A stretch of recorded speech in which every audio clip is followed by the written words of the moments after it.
Bonjour à toutes et à tous, c'est Stan pour le site Etydia, etydia.com. Eh bien, nous revoilà avec ce coup-ci le CAC 40. Alors, tout ne s'affiche pas dans mon modèle, je suis désolé. Voilà, alors il y a peut-être un peu de... Si ça daigne s'allumer, voilà.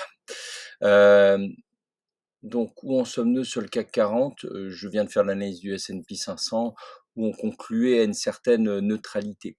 Je vais pondérer mon propos sur le CAC 40 et sur le DAX aussi.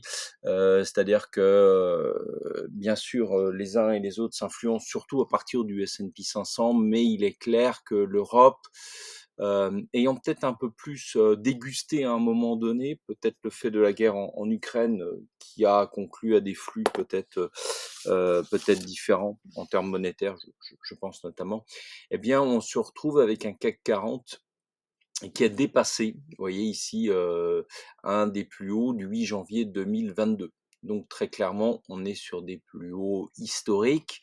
La dynamique reste la même, c'est-à-dire que à partir de début janvier, on a baissé, voilà, et puis depuis, on a remonté. Une de nos hypothèses, c'était on casse vers le bas et on poursuit. Ça ne s'est pas produit. On reprend le nord, hein, malgré tout ce que vous entendez partout sur YouTube, les marchands de désespoir et tous ceux qui vous expliquent que tout va s'effondrer. Alors un coup c'est le dollar, un coup c'est les banques centrales, etc. Moi, je dirais juste une chose, le seul juge, finalement, c'est le graphique, parce que le graphique, c'est la représentation visuelle de l'offre et la demande, et ça trompe quand même rarement les choses. Donc clairement, on est reparti à l'achat. Donc il faut pas écouter, il faut vous dépolluer. Je ferai peut-être une émission à l'occasion à ce niveau-là de toutes ces sottises. Bon, l'hypothèse baissière aujourd'hui a été invalidée à la faveur, vous voyez ici, au mois de janvier 2023, ça a quand même fortement impulsé vers le haut. Sans discussion aucune, on est allé chercher les sommets. Là, une hésitation, hein, fort logique, on était sur le plus haut, on redescend et on se reprend aussitôt. Vous voyez. Donc clairement, là, je serais même haussier, hein, haussier, mais pas énorme. C'est-à-dire que on va poursuivre la dynamique, hein, on va poursuivre la dynamique, on va aller plutôt par là.